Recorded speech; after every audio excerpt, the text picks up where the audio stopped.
Hello, ladies and gentlemen.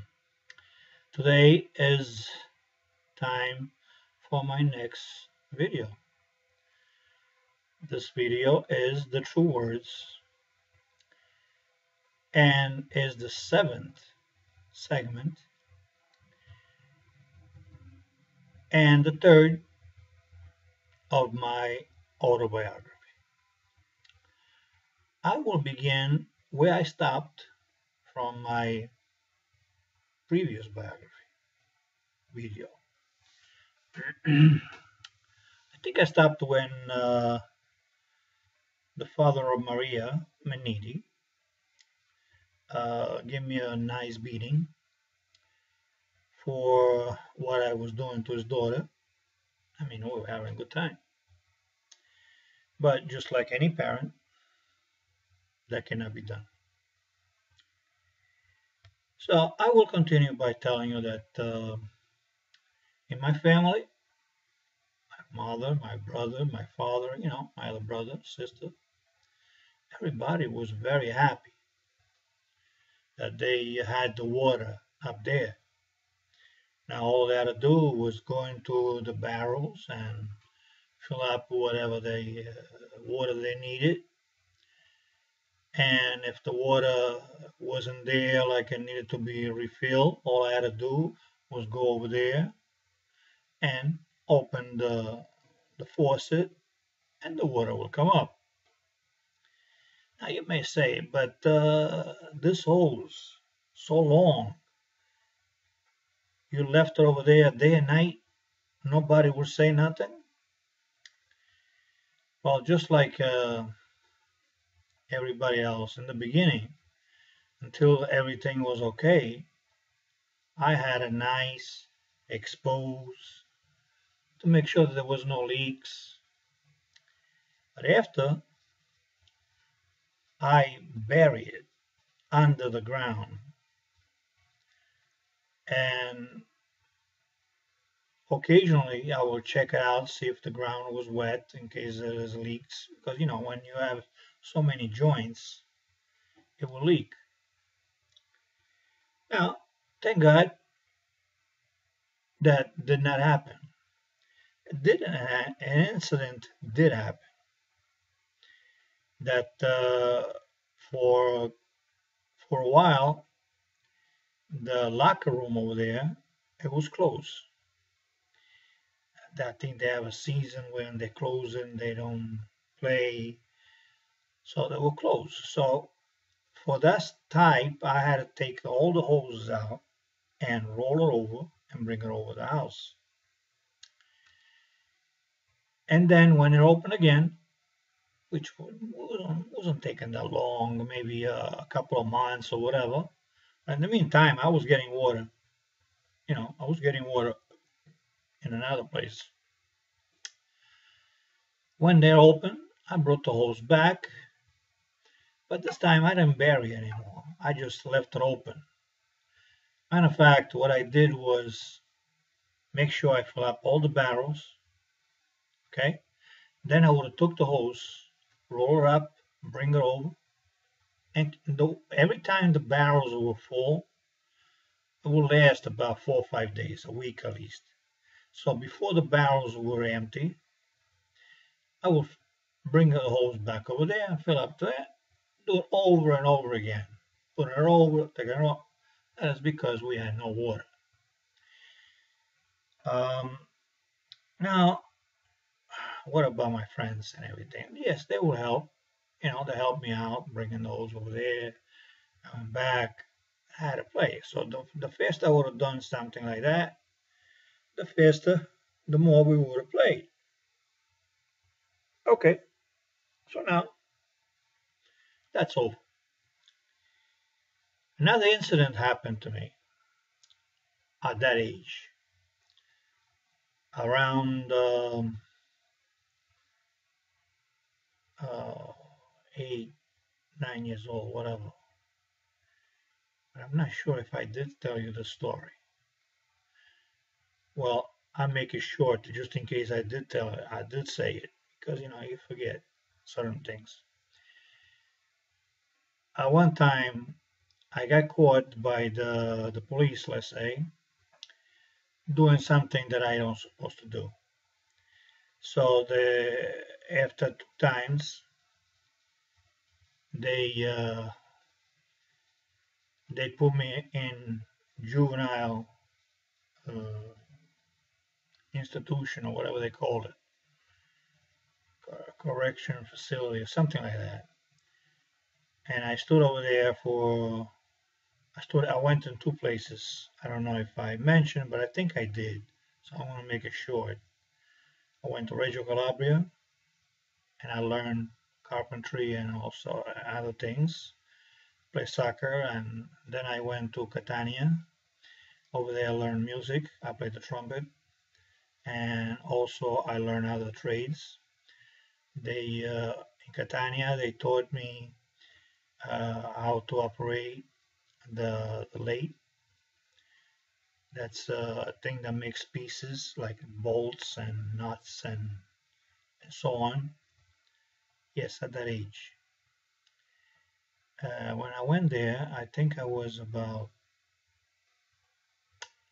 9 years old or so. I came out and I was about 12 years old. So my story will start from there.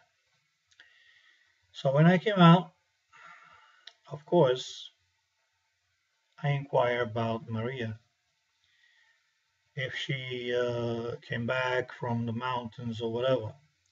She did come back, but she was no longer my girlfriend. I even tried to mend the situation like time went by, but she was already a girlfriend of my other friend, Cesare Faleri. So they were boyfriend and girlfriend, and I was just a friend. One time while I was singing, I made sure that she would listen to me and I wanted to talk to her because by that time I figured like everything was forgotten, but it wasn't forgotten. So she told me, don't come by, in a way, we had our own signals from one castle to the other. And she didn't want me to go over the house. So now I am 13 years old, okay? This incident happened again with Maria. One day I was with Famulari Pinuccio. I was in the beach, at the beach, on our side of the water there, the castle that she is. See, our castle, my castle, were facing the back of Messina, okay? And we will go over there swimming and fishing and doing a lot of things. Along the way, I was walking around with Pinuccio Famulari, and we both saw what it looked like a doll on the water. So we started commenting, oh, look, that doll has no legs and he has no arms. God, maybe some kid feels sorry for that doll and throw it away because it has no arm. As I was talking, all of a sudden, I see an arm come up out of the water. And I said to Pinuccio, that's not a doll. It's a kid. It's a baby. And he says, no. I said, yeah. So I start running over there. As I was running over there, it did another motion. This baby, he picked up his arm, he moved his leg, so it wasn't that far from the whatever you call it, the beginning of the beach there, the sand. It wasn't that far, but I knew how to swim and everything. So me and him, we picked him up, we brought him to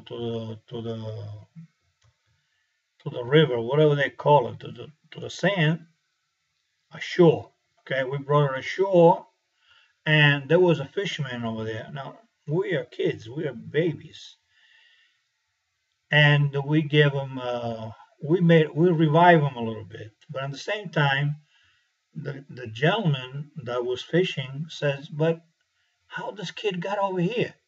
Who's got kids around here?" So now I'm thinking, I mean, the whores over there, they had kids, but this kid, it looked a little bit familiar. When all of a sudden it dawned on me, this kid was the brother, is the brother of Maria. So I mentioned it, and I right away I went and I screamed and I called Maria from the river over there, from the beach. She won't come out, but I screamed my lungs out until she came out, and I mentioned, I said, "Your brother is down here. We found your brother. Your brother's almost dying. He's got to go to the hospitals. We got to bring him to the hospitals." So she turned around and says, "What are you talking about?" I said, "Your brother was drowning." So right away she came down. She picked up the brother, took her over there, and they took her to the hospital. They saved the brother. Okay, case closed for a minute. The next day, I wonder what happened. So I'm trying to make amends, with her. And I said, I need to know. I said to myself, I need to know what's going on. So I'm singing again, and there is a song that is called like Cuando viene la sera, when the night comes, come to me. So I sang that song in Italian, and she understood, and she mentioned to me she was going,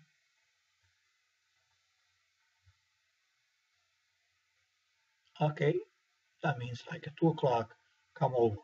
Okay, I said, all right. So at 2 o'clock, I think the father went to work or whatever, and the mother was still at the hospital, whatever. And I go over there and I talk to her, and I found out that the father did not know anything yet. I didn't stay that long. We had our conversation. I asked her what happened, how come the baby was there. She said that she went swimming with her uncle and her brother, blah blah blah. Then they went up and the brother, they forgot the brother over there. I said okay, and she said, but you can't stay here because my father still remembers what happened between me and you. So I don't suggest you to be here. My mother, maybe she will understand, but not my father. So please go, blah blah blah. Okay, I'm leaving. I'm going over my house. I'm playing and doing my aeroplane, the king of the castle over there, playing my games with my sword. I make a lot of noise. I just wanna, I wanna try to see if I can keep in touch with her. Nothing though. All right. So time goes by. I mind my own business. Of course, I'm playing in my room. I By that time there is other ideas that goes in my mind. Of course, we had a lot of tomatoes, we had a lot of eggplant, peppers, and stuff like that. So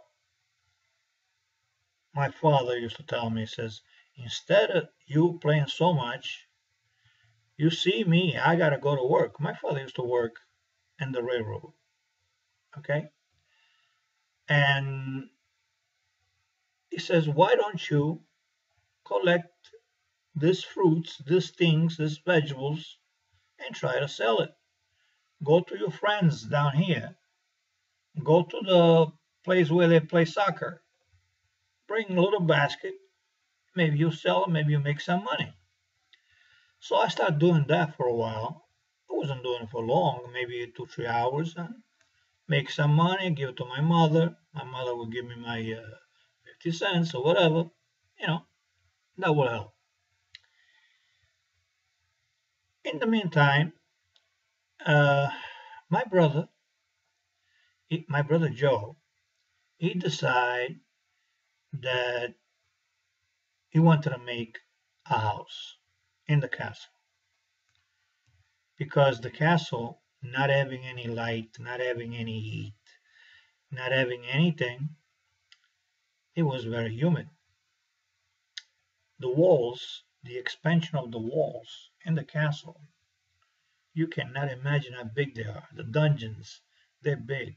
There is no light going in. Okay, the light has to go through like 3, 4 feet in the window. There's only one window for every room. Okay. Anyway, so my brother made a house outside the castle, in the grounds, outside the castle. He made the house out of wood.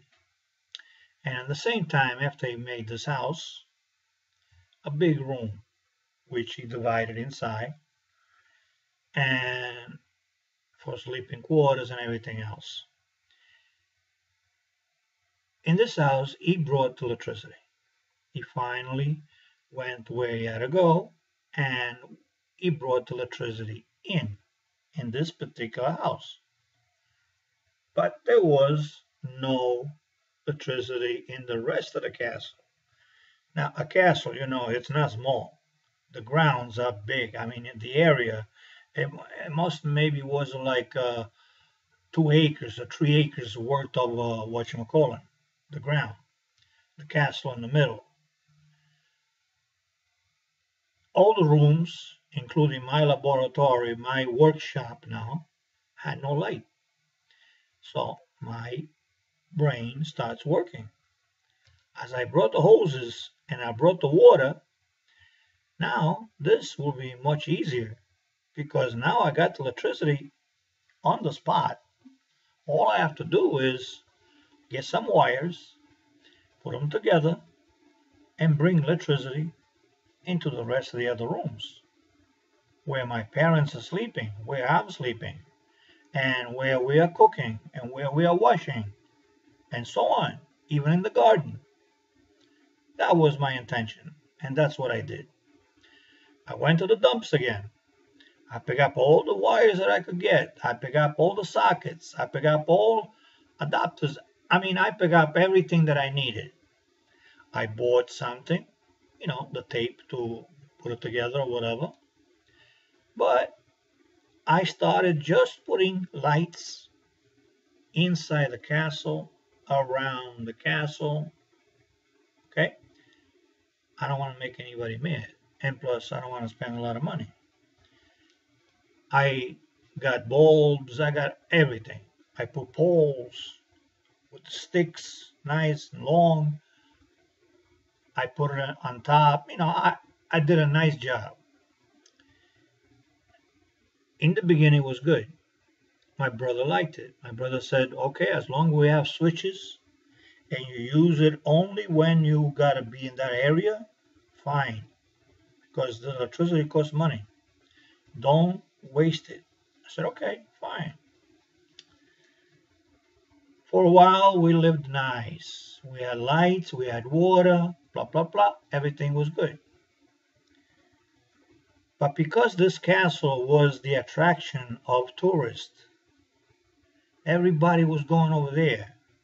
I even made my lemonade stand. When the tourists were coming over, I had my lemonade stand. I had my vegetables for sale. I didn't need to go any place when the time was right. I made my little store over there. Everything was beautiful.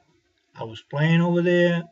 Like I said, I was cleaning the castle, cutting the grass and all the stuff that was there, all the dirt that they were breaking down. Anyway, I had a good time in the castle. Now, this video has to stop again. So I will continue with my next video on my autobiography next week. Have a nice day, and thank you for listening. And remember, send me a comment. Francfaleri@yahoo.com, francfaleri@gmail.com. Thank you.